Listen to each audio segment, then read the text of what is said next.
Ты только скажи мне, кто твой поставщик, и все проблемы сразу же испарятся. Опа, слышь, опер, почему допрашиваешь моего клиента без меня?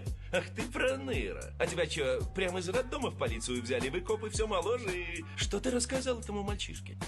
Ты глянь на него, рот раскрыл, связки напряг. Ладно, позже обсудим, ну а ты пошел вон. Скрылся отсюда, малой. Законы знаешь? Попроси нянечку, чтобы тебе их на ночь почитала вместо сказки. Много у тебя было? Вообще, Децл. Короче, я выбью тебе второй звонок. Окей, ты позвонишь мамочке или папочке. Они привезут мне чек на $4650. Вопросы есть? Скажите, это быстро кончится? Так, я тебе не школьная подружка, с которой быстро кончают. Сынок, можешь мне поверить?